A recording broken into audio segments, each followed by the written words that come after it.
Ngayon po ay Holy Thursday at ang mabuting balita ng Panginoon ayon kay San Juan. Papuri sa iyo, Panginoon. Bisperas na noon ng Paskwa, alam ni Jesus na dumating na ang panahon ng kanyang pag-alis sa daigdig na ito upang bumalik sa Ama. Mahal niya ang kanyang mga tagasunod na nasa daigdig at sila'y iniibig niya hanggang sa wakas.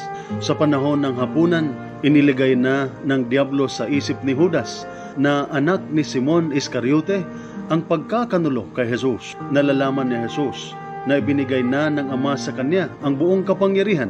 Alam din niyang siya'y mula sa Diyos at babalik sa Diyos. Kaya't siya'y tumayo mula sa hapag, nag-alis ng panlabas na kasuotan at nagbigkis ng tuwalya sa baywang. Pagkatapos naglagay siya ng tubig sa palanggana at sinimulang hugasan ang paa ng mga alagad at punasan ng tuwalyang nakabigkis sa kanyang baywang. Paglapit niya kay Simon Pedro, "Tumutol ito, Panginoon," sabi niya. "Kayo ba ang maghuhugas ng aking mga paa?"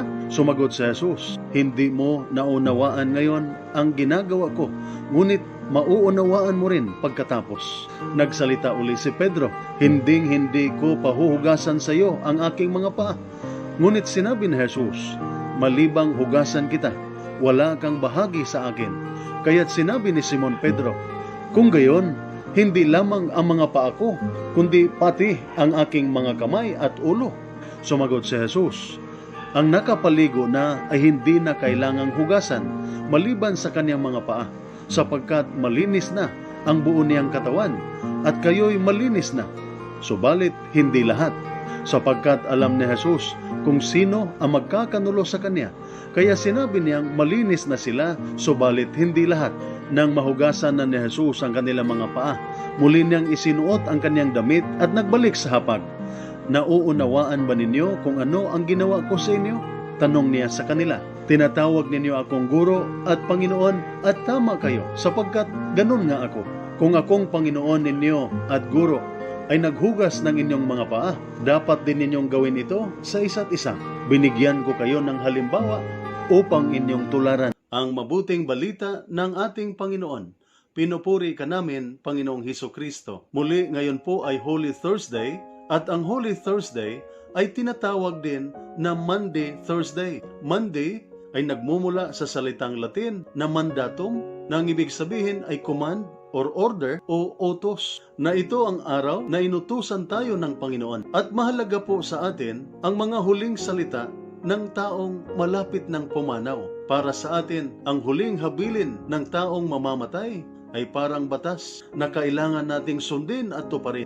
Ilang oras bago mamatay si Jesus, nag-iwan din siya ng kanyang huling habilin, ang dalawang mahalagang utos na Jesus. Ang unang utos na Jesus ay isinalaysay ni San Pablo sa kanyang unang sulat sa mga taga-Korinto, chapter 11, verses 23 to 26, na ganito po ang sinasabi, "Ito ang turong tinanggap ko sa Panginoon at ibinigay ko naman sa inyo. Ang Panginoong Jesus noong gabi siya'y ipinagkanulo, ay dumampot ng tinapay, nagpasalamat at pinagpira-piraso iyon at sinabi, 'Ito ang aking katawan na inihahandog para sa inyo. Gawin ninyo ito bilang pag-aalaala sa akin.' Gayon din naman, matapos maghapunan, dumampot siya ng kupa at sinabi, 'Ang kupang ito ay ang bagong tipan na pinagtitibay ng aking dugo. Tuwing iinumin ninyo ito, gawin ninyo bilang pag-aalaala sa akin, sapagkat tuwing kakain kayo ng tinapay na ito at iinom sa kupang ito, ay ipinapahayag ninyo ang kamatayan ng Panginoon hanggang sa muling pagparito niya." Nasa gabing iyon ng huling hapunan, itinatag ni Jesus ang sakramento ng banal na misa bilang mana at magiging bukal ng grasya at kaligtasan para sa kanyang sambayanan. At kasama ng banal na misa, itinatag din ng ating Panginoong Jesus ang institusyon ng pagpapari, ang grupo ng mga pinili na mamuno sa pagdiriwang ng banal na Eucharistia. Kaya ang unang utos na Jesus ay ang ipagpatuloy ang pagdiriwang ng banal na hapunan ng Panginoon, ang banal na Eucharistia o ang banal na misa. Ang ikalawang utos ng ating Panginoon ay ipinahayag sa mabuting balita ayon kay San Juan, chapter 13, verses 1 to 15. Nasa gabi ding iyon ng huling hapunan, inutusan ni Jesus ang kanyang mga alagad na alagaan at paglingkuran ang isa't isa na may pag-ibig. Sinabi ni Jesus, gawin ninyo ito sa pag-alala sa akin na tumutukoy sa pagdiriwang ng banal na misa, at hugasan ninyo ang paa ng isa't isa na tumutukoy sa paglilingkod sa isa't isa. Ito ang dalawang mahalagang utos na Jesus na kailangang tuparin ng totoong mananampalataya. Dalawang kautusan na magkaugnay sa isa't isa na kailangang tuparin at hindi maaring matupad ang isa hiwalay sa isa. Ang pagdiriwang ng banal na Eucharistia ay ang nagtutulak at nagpapalakas ng ating loob na maglingkod sa isa't isa. At ang pag-ibig at pagtulong natin sa isa't isa ay ang nagbibigay kahulugan at saysay sa ating pagdiriwang ng banal na misa. Itong dalawang kautusan ay seryosong sinusunod at tinutupad ng mga sinaunang Kristiyano. Ayon sa aklat ng Gawa ng mga Apostol, chapter 2, nalalaman natin ng mga alagad ay nagkakatipon sa unang araw ng linggo upang makinig sa mga turo na ipinapahayag ng mga apostol, pagpipira-piraso ng tinapay at pakikibahagi ng banal na hapunan ng Panginoon. Dagdag pa nito, sinusunod at tinutupad din nila ang utos ng ating Panginoong Hesus sa pamamagitan ng kanilang pag-asikaso at pagtugon sa pangangailangan ng bawat isa. Ayon po sa aklat ng Gawa ng mga Apostol, chapter 2, verses 42 and 44, ganito po ang sinasabi. Nananatili sila sa itinuro ng mga apostol sa pagsasama-sama bilang magkakapatid, sa pagpipira-piraso ng tinapay at sa panalangin. Nagsasama-sama ang lahat ng sumasampalataya at ang kanilang mga ari-arian ay para sa kanilang lahat. Ito ang mukha ng totoong Kristiyanong pamayanan, a Eucharistic people. Nagkakaisa sa pagsamba sa Diyos at nagtutulungan sa pagtugon ng kanilang mga pangangailangan. Ngunit mayroon ding mga pamayanang Kristiyano na hindi sumusunod sa utos ni Kristo. Napag-alaman natin ayon sa sulat ni San Pablo sa mga taga-Korinto na mayroon silang pagtitipon na hindi kapuri-puri, at ito ay tinuligsa ng mga apostol. Ayon po sa unang sulat ni San Pablo sa mga taga-Korinto, chapter 11, verses 17 to 22, ganito po ang kanyang sinabi. Tungkol sa mga babanggitin ko ngayon, hindi ko kayo maaaring purihin. Ang inyong pagtitipon ay hindi nakakabuti, kundi nakakasama. Una sa lahat, nabalitaan ko na kayo'y nagpapangkat-pangkat sa inyong pagtitipon at ako'y naniniwalang may katotohanan iyan. Kailangan ngang magkabukod-bukod kayo upang makilala kung sino-sino sa inyo ang mga tapat sa inyong pagtitipon. Hindi banal na hapunan ng Panginoon ang kinakain ninyo, sapagkat ang bawat isa sa inyo'y nagmamadali sa pagkain ng kanyang dala, kaya't nagugutom ang iba at ang iba na may nalalasing.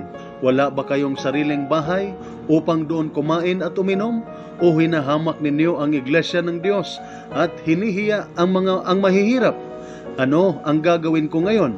Pupurihin ko ba kayo sa bagay na iyon? Hindi ko kayo pupurihin. Naintindihan natin mula sa sulat ni San Pablo na ilan sa mga pamayanang sumusunod kay Kristo ay naging pasaway at nalihis ng landas kung hindi nila binibigyang pansin ang damdamin at kalagayan ng bawat isa. Ang kanilang pagpipira-piraso ng tinapay ay nawalan ng saysay at hindi karapat-dapat na tawaging banal na hapunan ng Panginoon kung wala silang pakialam sa pangangailangan ng mga kapatid nilang mahihirap. Sa araw na ito, intindihin at damhin natin ang itinuturo ng ating Panginoong Hesus, ang pagkakaisa na makikita natin sa ating pagdiriwang ng banal na Eucharistia ay atin nawang isabuhay sa araw-araw nating pamumuhay sa lipunan. Ang ating pagsimba tuwing linggo at mga araw ng pangilin ay magbunga nawa sa ating pamumuhay na maging maawain at matulungin sa ating kapwa. Ito po ang salita ng Diyos, ang ating gabay. Let us pray. Lord God, Almighty Father, Creator of mankind and author of peace, those who take refuge in you will be glad and forever will shout for joy. Protect our soldiers as they discharge their duties. Protect them with the shield of your strength and keep them safe from all evil and harm. Grant them courage and hope May they ever experience your firm support, gentle love, and compassionate healing. Be their constant companion and their refuge in every adversity. Be their power and protector, leading them from darkness to light. May the power of your love enable them to return home in safety, that with all those who love and care for them, they may ever rejoice and praise you for your loving care. We ask this through Christ our Lord. Amen. Mary, Queen of Peace, pray for us. Saint Michael the Archangel, pray for us. Saint Ignatius of Loyola, pray for us. At sumainyo at sa inyong pamilya ang pagpapala ng makapangyarihang Diyos, Ama, Anak, at Espiritu Santo. Amen.